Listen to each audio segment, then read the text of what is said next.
Hello, I'm Simon Owens, and you're listening to The Business of Content, a podcast about how publishers create, distribute, and monetize their digital content.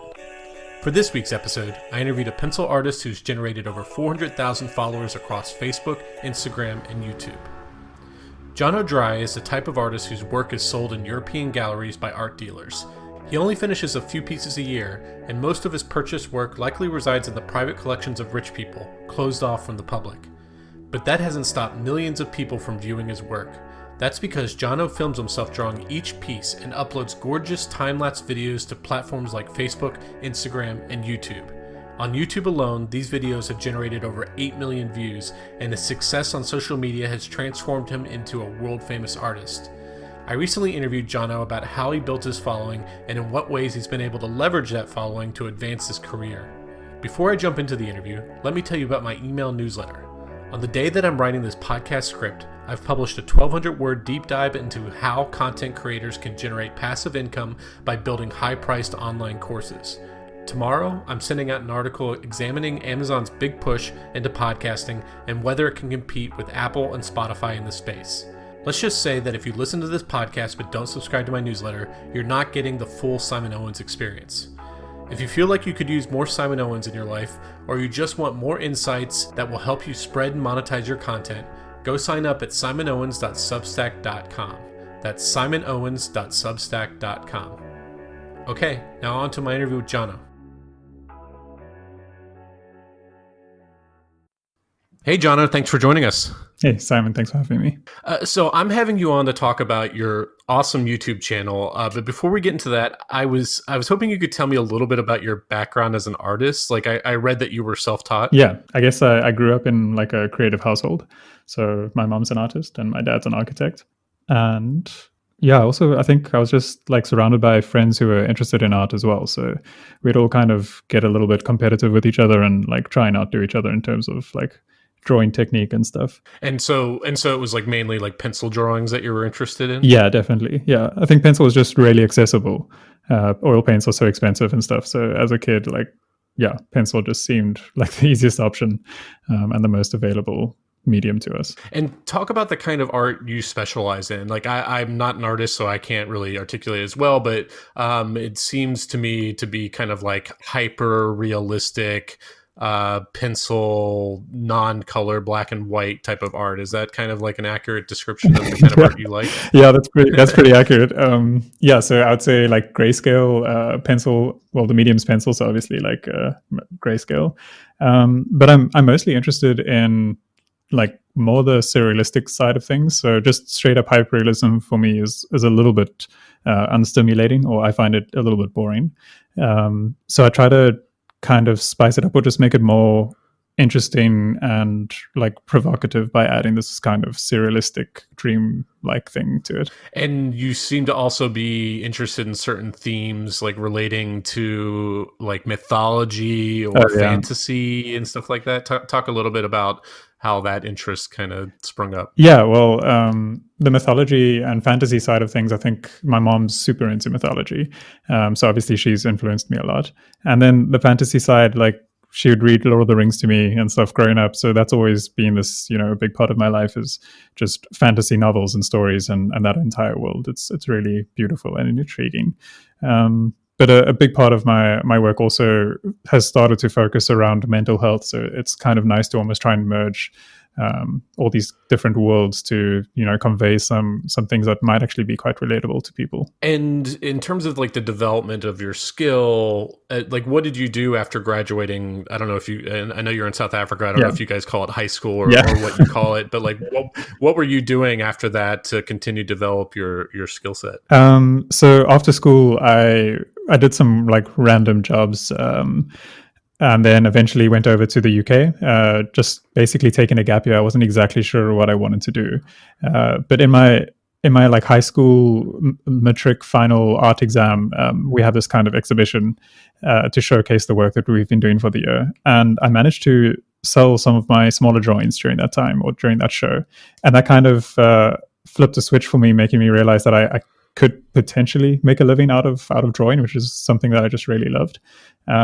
And then during the course of that gap year, I carried on drawing. I didn't really enjoy, working in the service industry and stuff. I was a waiter or worked at like a perfumery at a stage, and did some random things. And nothing satisfied me as much as drawing. So eventually, my mom got in touch and was just like, "Hey, don't you want to come home and have an exhibition with me?" And that sounded like an amazing opportunity. So I'd managed to save up some money in England and then headed back to South Africa and started working towards my first show with my mom, which was how it all started. And I know from watching some of your tutorial videos, which we'll talk about in a moment, that you kind of talked about how you, in your initial time, you have to sell your drawings / paintings or whatever for less than they're actually worth. Totally, yeah. Making great money. Was that kind of like your experience? Is like it was just kind of a little bit of extra side income while you were working these service jobs? Yeah, I mean, well, I first was doing these like service jobs and stuff, and then I knew that I needed a bit of a nest egg to actually try and give art a real shot, because I don't know if there's like, for any other artists listening to this, like if you're trying to do a side job or like your main job and then do art on the side, it can be really difficult. Like, it's not impossible, and if you're dedicated, you can definitely do it. But it's so difficult. It's such a fragile headspace to be in, to try and produce art. So I try to give myself the best possible shot at making it, and so I managed to try and save some money. I was still doing part-time work on the side because I had to survive. But yeah, in the beginning, I was I was living very much on the breadline. It was very tough. I had pretty much no money, but I was also really young, so I didn't need that much money either. And you're selling your work for next to nothing. It's crazy. Were you able to take any commissioned like freelance work drawing, or was that complete like the work you were doing to get paid separate from what your art was? Yeah, no, you definitely take. Yeah, it does. So those two things in the beginning, at least, are pretty meshed. You take on freelance work, and when you don't have freelance work, you're just producing, whatever you can or whatever you want to. But freelance work is definitely like bread and butter. You in the beginning, you have to just grab every single opportunity you can. So at that stage, I was doing freelance work, but it also made me realize how much I hated doing freelance work. It really, I don't know, it's soul destroying in my opinion. It really, I struggled with it a lot. Yeah, I'm a journalist and writer, and I'm kind of in the same boat. Yeah. I dread when I get in the weeds for new freelance clients, because I just want to work on my own projects and stuff like that. Yeah. So what made you decide to launch on YouTube? So it looked like you launched your first video something like 3 years ago. What was kind of the thinking leading up to that? Yeah, look, well, I mean, launching 3 years ago, I think it wasn't really a launch. It was just kind of cool. I'm keen to film my process, because I really love film. I'm interested in like computers and tech and cameras and everything. So I just kind of wanted to make this cool time-lapsey kind of video of one of my drawings, and YouTube seemed like the easiest platform for me to launch that. And I didn't ever consider like actively pursuing building a channel until actually like early last year. So yeah, the videos I made before last year were just kind of like hobby videos. I really enjoyed kind of putting them together, but it wasn't something I was doing seriously, if that makes sense. But I looked at your first video, and I was surprised, because like when you look at like a lot of like early videos for successful YouTubers, you can see that like they're trying, but they haven't figured out what they want to do yet. But like, even though your production quality has improved over time, it was still pretty decent back then. Like the first video is kind of like is very kind of similar to what you're doing now, and it's like a time lapse of drawing, and then it has like some background music and stuff like that. How did you develop your style over time? That's a difficult question, because like I'm not really aware of my style. Actually, it's kind of weird. I think I just emulate what I see other people doing that really looks cool. And like I said, I love film, and so I just kind of do whatever I can to get that feeling of this looks cool, Yeah, I guess that's like putting it to music, trying to get the timing right, get some nice lighting and stuff like that. It's just the basics, I think. Are there a lot of other artists on YouTube who do that kind of thing, like a time lapse video? Not really, which is kind of weird. I think now that there's more and more coming up. To be honest, I didn't do that much research on other artists really doing what I was doing. I think there's this guy, Diego. Oh, I forget his name now, but he's really, really good. And I saw a time lapse video of his. I think that also was like, okay, cool. This is something I think I could do, and I could do it in like, the way that I think is cool. But yeah, I wasn't so much inspired by the artists doing this, more just inspired by other creators who are just making cool content. And how do you choose the music for each video? Because it's really well paired. Oh, thanks, man. That's such a nightmare. I don't know if you've got any experience trawling through royalty-free music, but it's just like that's its own kind of hell. So yeah, I mean, I'm fortunate enough. Like Cape Town's got such a cool creative community, and there's loads of musicians, and it's actually quite a small city, so most people know each other. And in the beginning, I paired up with a bunch of producers in Cape Town that were around my age and producing work, and they were actually like just really cool and chilled, and they would let me use their music for free, which was amazing. So I did some of that. A lot of the earlier videos are to local artists here, like Nick van Rienen and David Barita. And then after that, when I started realizing I needed to produce videos more often, then I just signed up with a royalty-free website and started kind of doing that more mainstream dredge.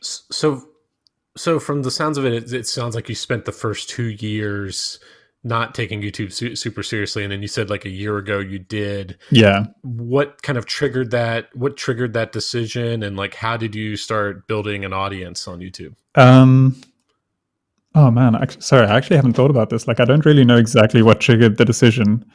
What did like a video suddenly take off? And like, I think I discovered you on Reddit. Maybe did you suddenly see one get popular and decide? Yeah, hey, it might have been. I can. Yeah, it might have been that. Oh, I think actually there was so my studio is in Woodstock. It's just this this area in Cape Town. And there was a video editor working next door, and he actually he kind of approached me and said, hey, if you ever need, some help with editing and stuff, let me know. And I'm not sure if that actually sparked off me taking YouTube more seriously, but I think at the time it was kind of just floating around in my head, like I should really try and produce content more regularly. Like it was definitely an idea that I'd wanted to do for a long time, but often these ideas never really manifest. They just kind of sit in your mind and just, eventually fizzle out. But somehow this one grabbed hold, and it's something I really did want to do. So having the help of this guy to just kind of also reignite that, let's actually do this, I think helped me take the plunge and actually take it seriously, try and film every single drawing I was doing. And how did you initially start building an audience? Like you now have, I think, something like 160,000 subscribers on YouTube. You also have like 170,000 on Instagram, and I think another 100,000 on Facebook. What was kind of your strategy in terms of building an audience? Sure. So, so Facebook was the first one. That was like back in 2010. And it just made sense to, target social media for marketing. Also that kind of like social validation from your peers and stuff. You're showing them what you're doing, and that was cool. And then it started taking off a little bit, at least just Facebook did. And then I think around 2013, Instagram started picking up and becoming like something that to pay attention to. And I thought, cool, this is also a great platform. And I started uploading my work there. And the response on Instagram was amazing. Like that picked up so quickly. And by that stage, I also had a lot of work in my portfolio. So I just read like basic social media marketing strategies online.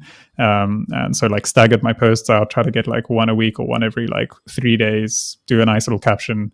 And just also, I mean, at the time, also like shamelessly reached out to bigger art sharing pages and was like, hey, look at my work. If you like it, feel free to share it, which is, I don't know how people feel about that. Like I felt really awkward, but I also really wanted to try and develop a following. It was something I knew that was like crucial for my career.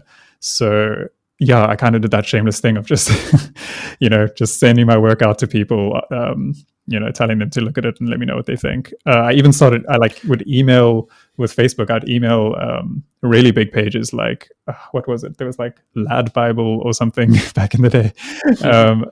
Just anything that I knew shared art, I would just email them and be like, hey, look here. And some of them would get back to me, some of them wouldn't. And every now and then I'd have a bit of a lucky break with that, and they would share it. And then, there'd be a huge spike in people finding me, which was lovely. That's cool. And then it started growing kind of like organically from there. Yeah, totally. So you got some initial influencers to share it. Yeah. And then maybe you started showing up in searches a little bit easier and stuff like that. And it started growing from there. Yeah, totally. These things are definitely, I think they snowball. So once you've got a bit of traction, then it's easy for pages who are looking for content to then find your content and just kind of share that as well. So it definitely started to feed on itself. And then when it came to YouTube was like a different creature entirely, because the community overlap isn't that strong with YouTube and Instagram and stuff. So I actually don't really know how they relate to each other, but I think luckily the content seemed to just find a place on YouTube. I think after like 2 years of just like casually uploading a video every 6 months or so, I had, I think, 2,000 subscribers on YouTube. And then when I started doing it more regularly, and I think also after you become like the YouTube partner or something, then it seems like there's incentive for YouTube to promote your video or suggest it to people, because then they make money from it as well. At least that's how I'd imagine that system works. I'm not sure, but as soon as I put ads on the video, YouTube then started promoting it themselves, which was great, and loads of people started seeing it and responding really well, thankfully. Well, how do you monetize your channel? Because I've noticed you have some in-video sponsorships from like Squarespace. Yeah. And it sounds like you've turned on the AdSense, programmatic ad sharing. Like, are those the main vehicles that you see as like monetization? Yeah. For the channel. Yeah. So I'm not sure how it works now, but I think 2 years ago or so, you had to reach a certain threshold with subscribers and a certain amount of watch time, and then you qualify for monetizing your channel. So that was the first step. And when I did that, I definitely noticed a bit of a spike in YouTube recommending my video to people, or videos to people, which made sense to me because, and then that basically just kind of snowballed and helped the channel grow like quite a lot. And at the same time on Instagram, Skillshare started asking me to do sponsorship stories for them. And this is like such a gray area. Like I really didn't know how to navigate this, and I wasn't sure how the people who've supported me and followed me over the years would react to this, because it feels kind of like selling out in a way, when you're like when you're leveraging your audience for money or something like that. I didn't know how to feel about it. But I gave it a shot. Like I figured, it's worth rather making a mistake and figuring out how that mistake impacts things than just not try at all because of like your purest views or something like that. So I decided to give the Instagram sponsorship a try, and people were fine with it. People were like, "Cool, man, you get paid for your hard work and stuff." And that was a really great response, and it opened my thinking to, okay, great, so people can understand that this is helping you kind of survive. And then I actually contacted Squarespace and was like, hey, I actually think I could work with you guys quite well. I genuinely believe that my audience would benefit from building a website and stuff with them, because I did the same thing when I was starting out. And they got back to me and they were like, yeah, okay, cool. Let's see how this goes. And that kind of partnership has grown from there, which has been really great. It's obviously this kind of job, there's not a lot of financial security. So every kind of, bit of security you can get is hugely welcome. And what do you do with the art once it's completed? Like, do you sell it? And does your popularity on YouTube and Instagram help drive up the price of the art?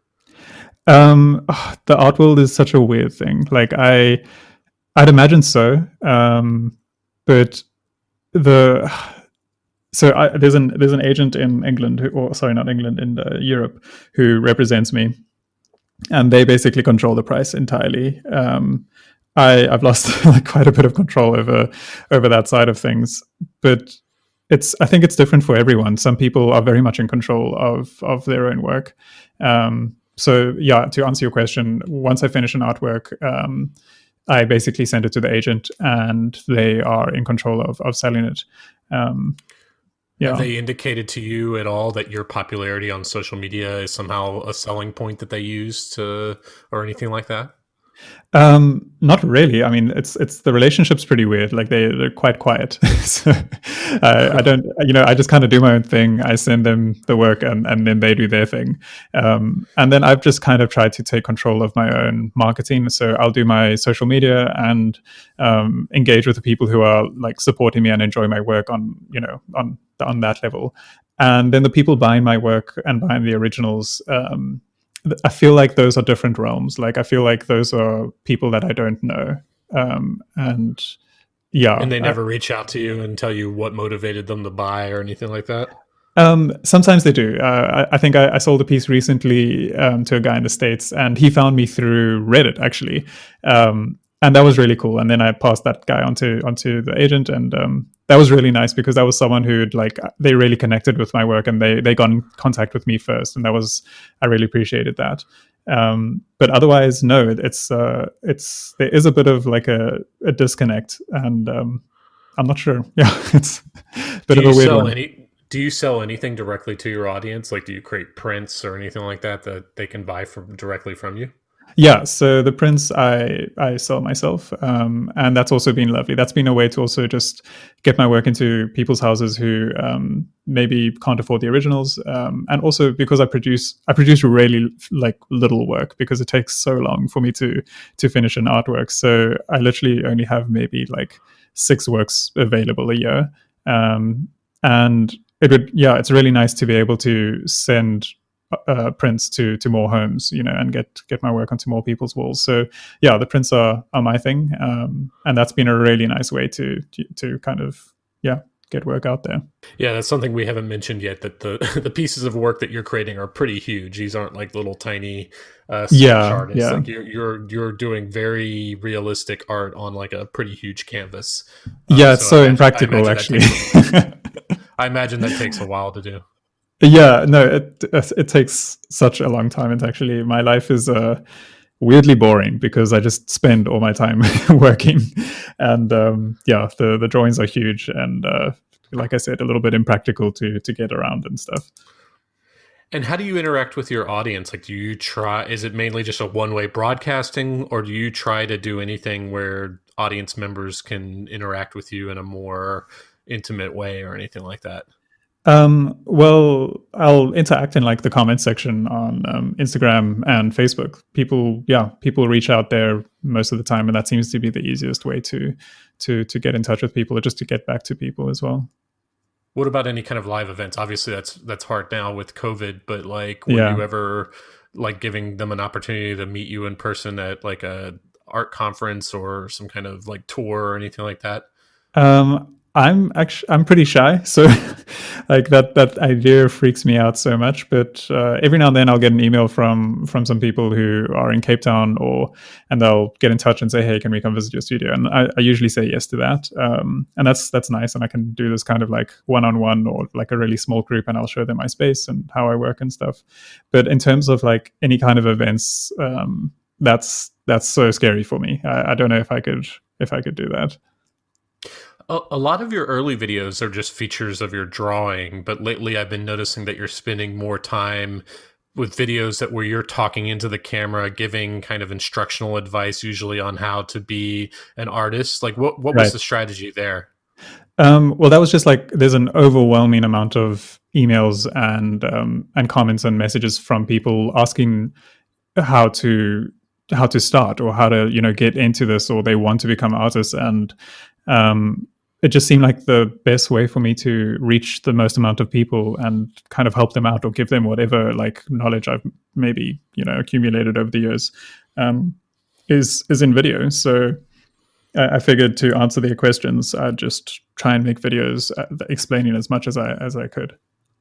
Is it also because like you said, you can only really produce 6 pieces of art a year, so like in order to put out videos on a more consistent schedule, you have to do something like that? Yeah, but I don't really, I try not to like force it, So yeah, it's a nice challenge to like kind of think of something, or to draw up a tutorial. But Yeah, I guess so. What's your weekly production schedule look like? Okay, so everything's up in the air now with COVID. Like it's I'm in a bit of a funk actually. I haven't really been able to draw much during this time, which is so difficult. But yeah, it's when things aren't super strange, then it's pretty normal. I actually try to keep a basic structure. Like I said, I've got that little studio in Woodstock. So pretty much wake up 8, get into the studio by like 8:30. Yeah, do some admin, and then get into drawing and try draw for as much as I can in the day. I've got ADD, so I don't concentrate for a very long time at all, and so I'll just kind of do like sessions of 15 minutes at a time, and then yeah, get back to drawing after a little break. But yeah, I'll try and work basically a 9 to 5, and then head home and just kind of wind down.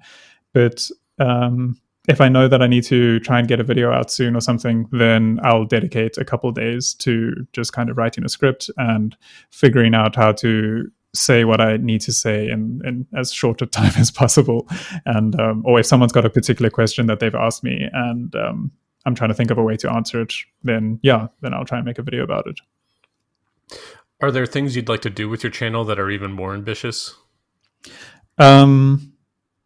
I mean, yeah, I'd like to try. I don't actually know anything in particular, but I really enjoy making videos. I enjoy like all the equipment and like trying to get really nice sound and trying to get really nice image, and just to create like beautiful content is there's something so satisfying for me about that. So it doesn't necessarily, in my mind, it doesn't necessarily have to be about art. I think art is just the most that I can offer to people, because it's kind of what I've been doing for the last 10 years or so. But yeah, in general, I really love video. So I think I'm quite open to kind of shift in whatever direction the channel goes. But I think the channel's probably always going to be about art, but I might like splinter off and do like another channel about something else that I'm really passionate about, like, I don't know, music or film or something like that.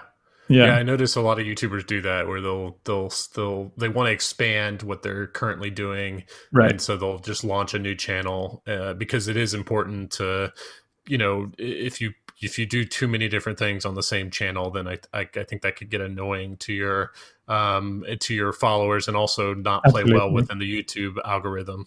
Yeah, I think like that's definitely a huge thing. Is consistency is so important. Like that's basically marketing 101 with like Instagram, Facebook, all those kind of things. Anyone who's asked like advice as well on how to build a following, consistency is the way to do it, but I mean, you once you get to a point, like you pass the threshold, I think people will start to kind of consume anything that you put out because they're invested in you as a person. I'm definitely very, very far from that, and I don't think I'll ever get there, but I know that at some point consistency stops mattering. But for now, I definitely think it's key. Okay, Jono, well, those were all the questions I had for you. Where can people find your work online? Oh, cool. Yeah, you can find me on Instagram at Jono Dry, on YouTube also, Jono Dry. Basically, I think it's just Instagram, YouTube, Facebook. And my website is jonodryart.com. Awesome. Well, this is a lot of fun. Thanks so much for joining us. Simon, thanks for the opportunity. This is really cool, man. Okay, thanks for joining us. I'm actually on the lookout for new guests for this podcast, so if you do interesting stuff in digital content, whether you're a full-time YouTuber, a media executive, or run a cool niche newsletter, definitely reach out. My email address is simonowens@gmail.com. Okay, see you next week.